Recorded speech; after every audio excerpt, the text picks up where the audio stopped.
السلام علیکم۔ Insight blogs میں خوش آمدید۔ دفاعی اور جیو پولیٹیکل تجزیوں کے ساتھ میں آپ کی ہوسٹ ارم مومل۔ دوستو، آپ کو یاد ہوگا کہ ہماری ورلڈ ملٹری رینکنگ سیریز میں ہم نے کئی ماہ پہلے چین کو دنیا کی نمبر 1 ملٹری پاور قرار دیا تھا۔ اس وقت کچھ لوگوں نے ہمارے اس تجزیے پر تنقید بھی کی، لیکن آج بیجنگ میں ہونے والی اس پریڈ نے دنیا کو وہ سب کچھ دکھایا جو ہم پہلے ہی کہہ چکے تھے۔ عوامی جمہوریہ چین نے اس پریڈ میں 76 خطرناک ہتھیار پیش کیے، جن میں 47 بالکل نئے تھے، اور اس پریڈ نے ثابت کر دیا کہ چین اب میدان جنگ کا سب سے بڑا کھلاڑی بن کر سامنے آیا ہے۔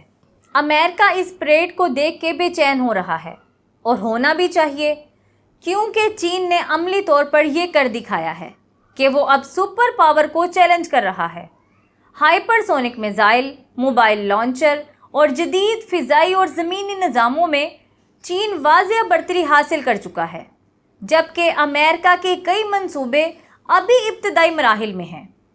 سب سے بڑی برتری چین نے نیوی میں حاصل کی ہے۔ اس کے پاس دنیا کا سب سے بڑا جنگی بیڑا ہے۔ امریکی ایڈمرل جیمز اسٹیورڈس، پروفیسر سام ٹینگریڈی اور نیوی کے سیکریٹری چارلس ڈیل ٹورو سب مانتے ہیں کہ چین کی نیول فلیٹ امریکہ سے زیادہ ایڈوانس اور پاورفل ہو چکی ہے۔ اگرچہ امریکی فضائیہ کے پاس سب سے زیادہ طیارے ہیں، لیکن چین کے long range BVR missile PL-15، PL-17 اور HQ-9B جیسے ڈیفنس سسٹم، اگرچہ امریکی فضائیہ کے پاس سب سے زیادہ طیارے ہیں، لیکن چین کے PL-15 اور PL-17 جیسے لانگ رینج BVR میزائل اور HQ-9B جیسے ڈیفنس سسٹم امریکی برتری کو تیزی سے محدود کر رہے ہیں۔ یہ پریڈ عوامی جمہوریہ چین کی فوجی طاقت کا ایک بڑا پاور شو تھا، جس میں موجود کئی ہتھیار پہلی بار دنیا کے سامنے لائے گئے۔ آئیں اس پریڈ میں نمائش کیے گئے ویپن کا تفصیلی جائزہ لیتے ہیں۔ JL-3 submarine launched intercontinental ballistic missile, سمندر کی گہرائی سے نیوکلیئر سیکنڈ اسٹرائک ناقابل پیش گوئی strategic weapon.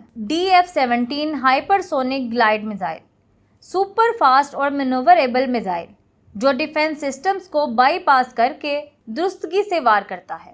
YJ-21 hyper sonic anti شپ میزائل، دشمن ایئر کرافٹ کیریئرز کو ٹرمینل فیز میں نشانہ بنانے کی صلاحیت رکھتا ہے، جو امریکی بحری بیڑوں کے لیے سب سے بڑا خطرہ مانا جا رہا ہے۔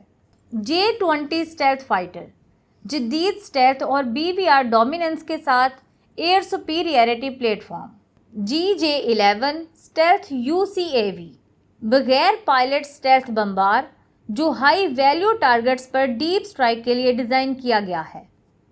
ونگ مین UAVs اور ڈرون سوارمز، فائٹر جیٹ کے ساتھ ٹیم اپ اور سیچوریشن اٹیک کے ذریعے نئی فضائی حکمت عملی۔ AJX-002 sub marines, drones and naval UAV، زیر آب اور فضائی بغیر پائلٹ سسٹمز برائے نگرانی، ٹارگیٹنگ اور strike. High energy laser and microwave weapon, directed energy ہتھیار جو ڈرونز اور کروز میزائلوں کو فوری طور پر نیوٹرلائز کرتے ہیں۔ PCL-191 long range rocket system, multi calibre rocket اور tactical missile launch platform, قریبی اسٹریٹجک سطح پر game changer, cyberspace and electronic warfare forces, network warfare, GPS jam اور کمانڈ لنک پر کنٹرول کے ذریعے معلوماتی برتری۔ ناظرین، یہ وہ ہتھیار ہیں جو روایتی جنگی نظام سے ہٹ کر فیوچر وارفیئر کے نئے رخ کی نمائندگی کرتے ہیں۔ دوستو، آپ نے دیکھا کہ چین کی اس عسکری پریڈ میں جدید ہتھیاروں نے دنیا کو ایک بڑا پیغام دیا۔ ہائپر سونک میزائل، جدید فضائی دفاعی نظام، اسٹیلتھ ڈرونز اور سب سے بڑی نیوی، یہ سب اس حقیقت کی طرف اشارہ ہے کہ عالمی طاقت کا توازن تیزی سے بدل رہا ہے۔ سوال یہ ہے کہ آنے والے برسوں میں یہ تبدیلی کس رخ پر جائے گی اور دنیا کی سیاست اور سلامتی پر کیا اثر ڈالے گی۔ وقت ہی اس کا جواب دے گا۔ امید ہے آپ کو یہ ولاگ پسند آیا ہوگا۔ مزید دفاعی اور جیو پولیٹیکل تجزیوں کے لیے ہمارے چینل کو لائک اور سبسکرائب کریں۔ شکریہ۔